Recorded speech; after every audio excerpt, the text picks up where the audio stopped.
So hey guys welcome to Aishwarya Rathod blog. आज मी मस्त छान रेडी झालेले आहे आणि आज आमच्या मामा आणि मामीने आम्हाला बोलवलेलं आहे आमरस खाण्यासाठी. आम्ही चाललो आता मामाच्या घरी आणि तुम्हाला माहितीच असेल मामाचं घर खूप जवळ आहे. आणि आता मस्त छान रेडी झालं. तुम्हाला दाखवते मी कशी रेडी झाले ते. जाऊया आता आमरस पार्टीला. तर चलो. सो गाईज हा आहे माझा आजचा लुक. मस्त पंजाबी ड्रेस वेअर केलेला आहे. Pink Punjabi dress. आणि गाईज माझ्याकडं खूप जास्त पिंकचंच कलेक्शन आहे. मला पिंक ड्रेसच आवडतं. काय करणार. इथं मम्मी रेडी होती. दाखव तुझा लुक. इकडं फिर. सो गाईज हा आहे मम्मीचा लुक. आइसक्रीम और चॉकलेट्स लेके जा रहे हैं हम मामा के पास.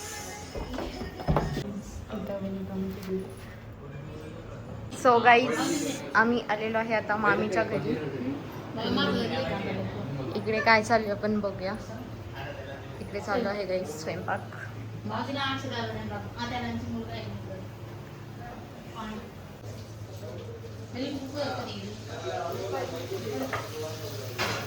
तर गाईज इथं आता ही खुर्ड्या तळतीये.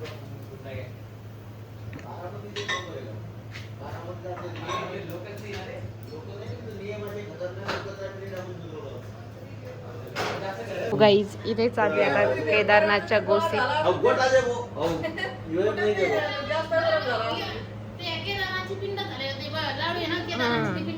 दर्शन व्यवस्थित होतं का तिथं पण ढकललं लय बेकार लय शिवाय खाल्लेले लोटालाटी भांडणं पण नाही करू शकत. पोरं लेडीज राहिल्यावर काय भांडणं करणार तिथं. त्यांनी टीम राहते पोरांची मोठे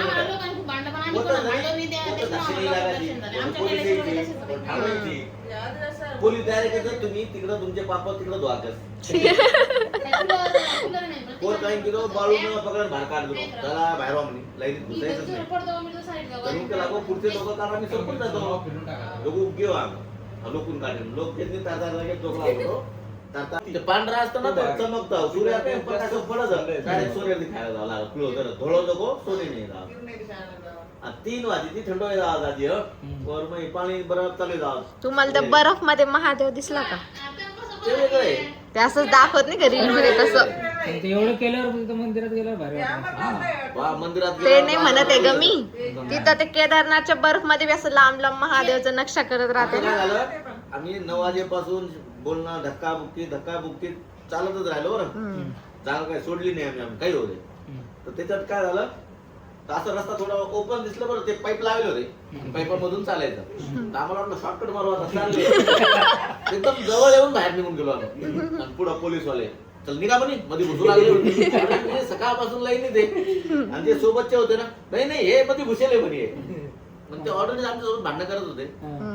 मग आम्ही असं तोंड उतरून गेलो. आता शक्यच नाही म्हणलं. सकाळपासून रात्री 8 वाजता बाहेर निघून गेलो लाईनीतून. एकदम चेहरात उतरून गेला. म्हटलं आता जे लोक येईल ना त्यांचेच पाया पडून चालले जाऊ. कारण थांबू बी नाही शकत. एवढा खर्च वाढू लागला. मग काय केलं याला मामीला चिपकून दिलं बरं. एका पोराला म्हटलं यार राहू दे यार भैया. आम्ही लाईनीतून तुटलो. ते त्या 2 लेडीज होत्या. ते एकाला घेतलंच नाही. ही मामी चिपकून गेली बरं. ती दुसरी अशी बोलले खात चालले. आणि त्याच्यात नंतर आहे ना आम्ही बाहेर निघलो. बाहेरून चालू लागलो. मंदिर आमचं खूप लांब होतं. मग त्याच्यात काय झालं 2 म्हातारे माणसं होते बरं. एकदम वयस्कर त्याला खूप जमतं. मी पोलिसाकडे गेलेलो. साहेब आम्ही सकाळपासून लाईन येते इथून बाहेर निघलो. ते ऐकायला तयार नाही. सगळे असेच म्हणते म्हणे चल होय म्हणे. असं नीट बोलतच नाही ते.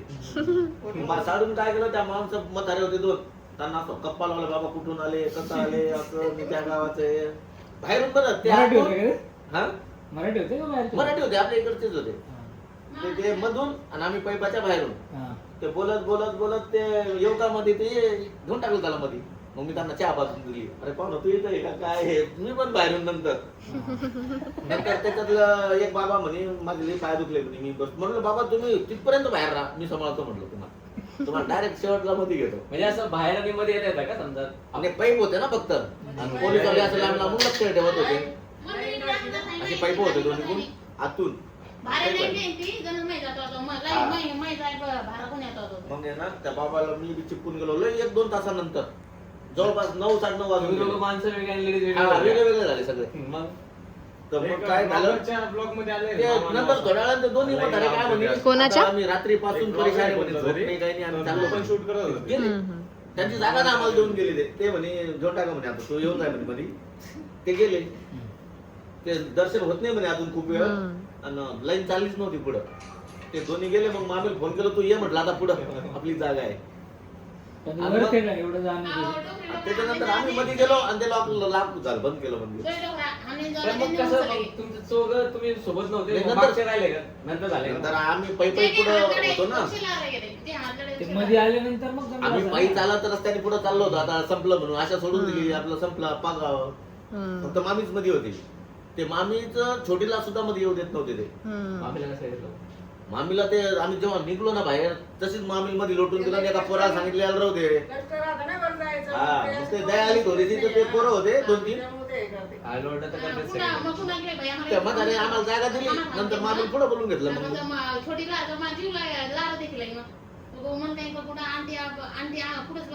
दुसरे लोक नाही कसं बाहेर बाहेर वाढा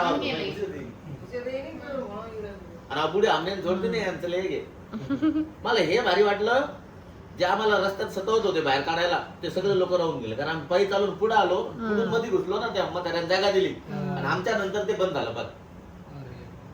आणि मग मी दर्शन करून वापिस त्या माणसाला भेटायला आलो नंतर. तो लई लाईनीत होता ना मग सकाळवर शिवाय देत होतं म्हटलं 3दा बाहेर लोटलं होतं म्हटलं तू कोण होते मॅरिड लोक होते पोरं बरोबर होते ते आणि घुसू देत नव्हते लाईनीत तर मग ते असे चिडले दिसतात पोलिसाला शिवाय देऊ लागले प्रशासन बरोबर नाही ना असे झकमारी होऊ लागले आता चालू आहे सगळ्यांचं जेवण सगळे बसले श्वास बी घेऊन केदारनाथच्या गप्पा संपलेल्या आहे गाईस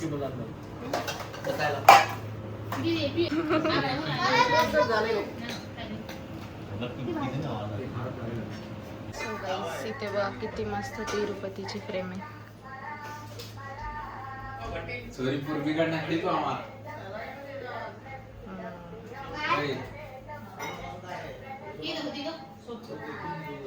ओरिजिनलच वाटतंय ते आम्ही प्रति बालाजीला गेलेलो आहे ना तर ते सेम तेथल्या सारखं असतं ओरिजिनल बालाजी सारखं सो गाईज तुम्हाला जर ब्लॉग आवडला असेल तर व्हिडिओला नक्की लाईक करा शेअर करा सबस्क्राईब करा भेटूया आपण असंच नवीन ब्लॉगमध्ये तोपर्यंत टाटा बाय बाय